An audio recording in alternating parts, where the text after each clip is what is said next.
मैं गांधी हूँ, किसी से माफ़ी नहीं मांगता। क्यों भाई? तू कल किसी को थप्पड़ मार देगा कि उससे माफ़ी नहीं मांगेगा, अगला गला पकड़ के तेरे को उल्टा लटका देगा। धर्म की राजनीति कौन करता है बताऊं? वो राहुल गांधी जो जनेऊधारी ब्राह्मण बन के घूमता है और मांस का सेवन करता है, मदिरा का सेवन करता है। ये जनेऊधारी ब्राह्मण है, डायरेक्टिव प्रिंसिपल्स में है। यूसीसी लाया भी गया था, लेकिन कांग्रेस की, नेहरू जी की औकात नहीं थी कि मुसलमानों को यूसीसी में ले आए, तो उसको हिंदू सिविल कोड बोल के हिंदुओं पे थोप दिया गया। विचारधारा है कहाँ सर? इनकी विचारधारा क्या है एकजुट होने की? मोदी? आज भारत के इतिहास में पहली बार देखा है कि विपक्ष एकजुट हो रहा है और उसका टारगेट, उसका उद्देश्य और रीजन है कि मोदी।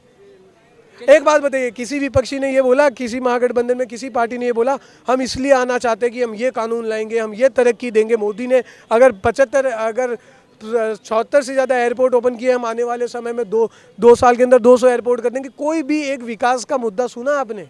या हम लोगों का ऐसा भला करेंगे? बल्कि यही हो रहा है। कर्नाटक में चुनाव जीती, पाकिस्तान जिंदाबाद के नारे लग गए।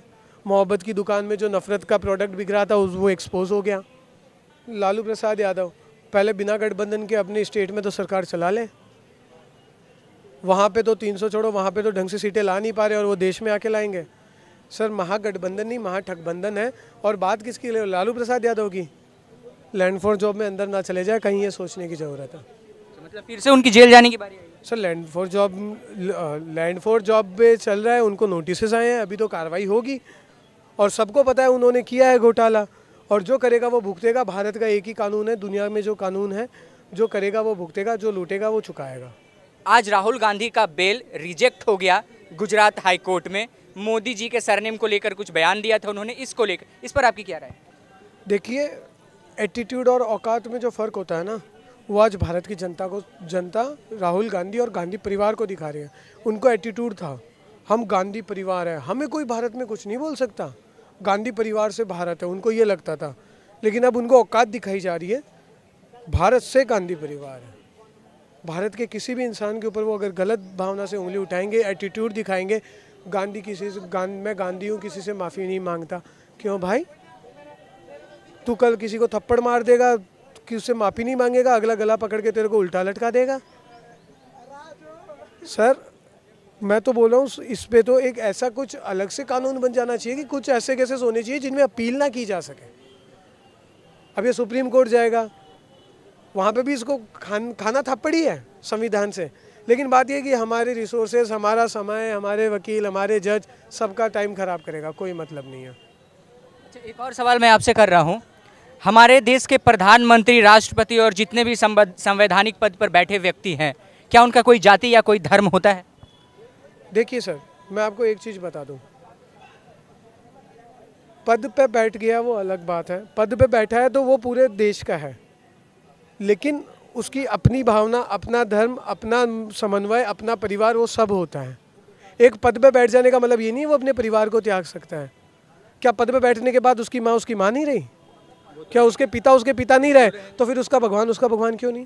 बिल्कुल रहना चाहिए। तो जब भगवान उसका भगवान है तो उसका धर्म भी तो उसका धर्म ही है।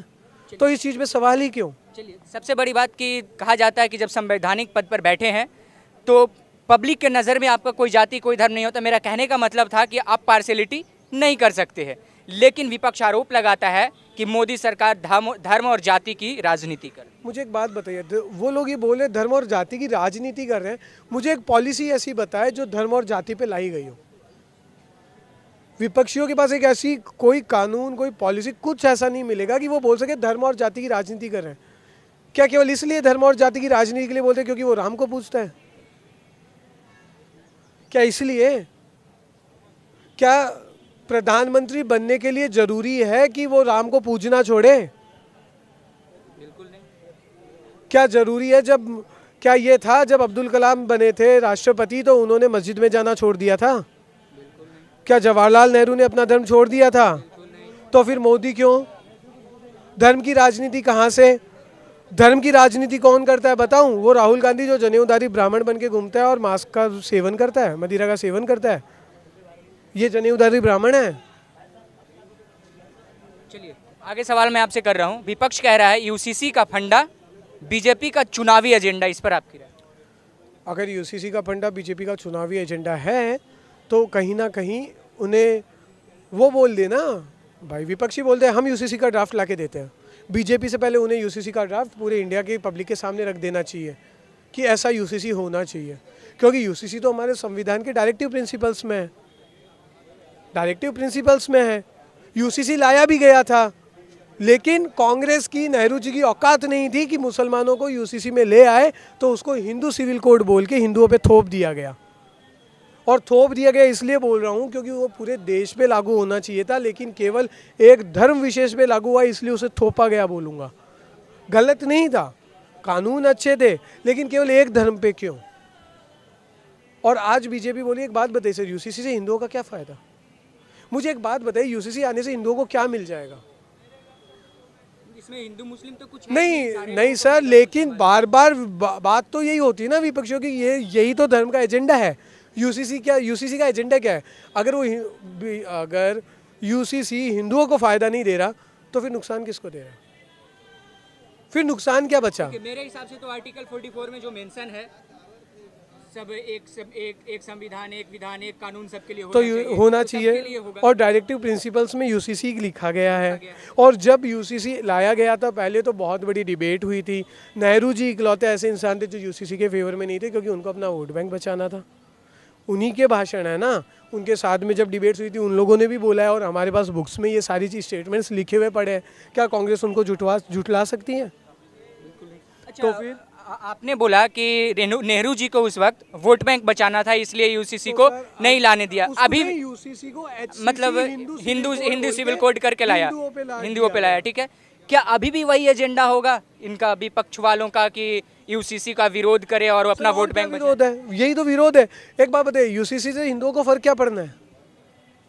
आज हिंदू अगर यूसीसी का फेवर ले रहा है तो वो मुसलमानों के पक्ष की बात नहीं कर रहा कहीं ना कहीं।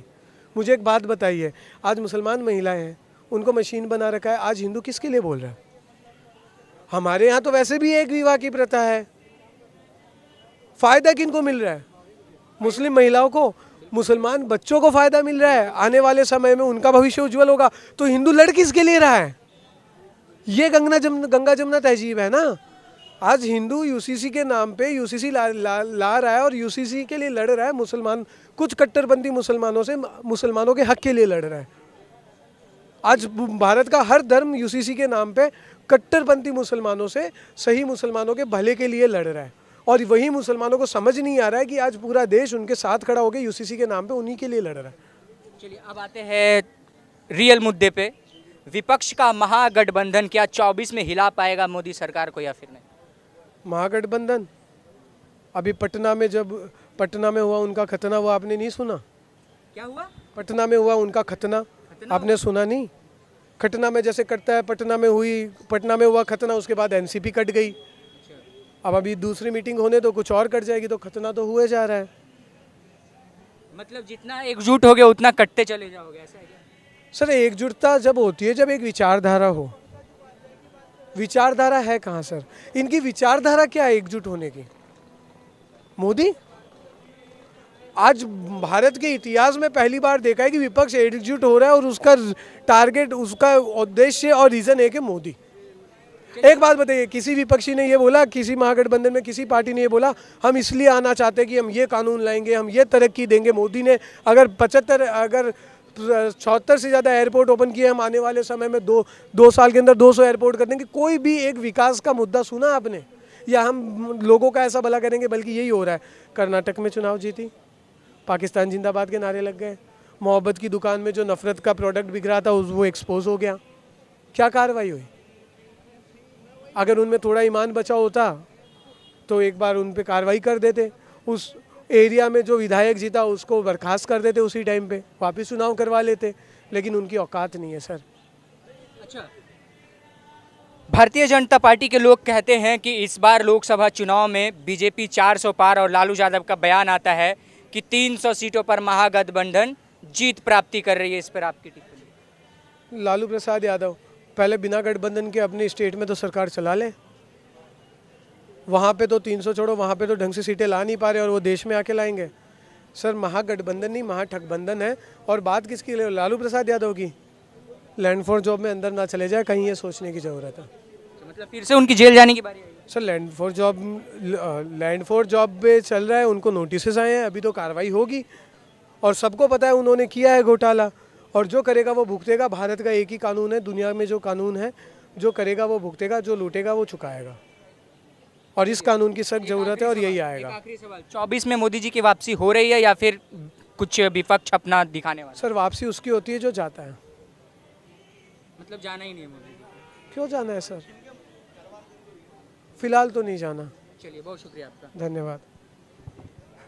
तो ये थी दिल्ली की जनता की राय 2024 चुनाव को लेकर, हमारे देश में राजनीति हलचल जो चल रही है उन तमाम मुद्दों को लेकर। आगे भी देश दुनिया की तमाम खबरें और राजनीति से जुड़ी खबरें दिखाएगी द लोकसभा। तब तक के लिए दीजिए हमें इजाज़त। कैमरा पर्सन सुरजीत के साथ विकास कुमार, द लोकसभा, दिल्ली।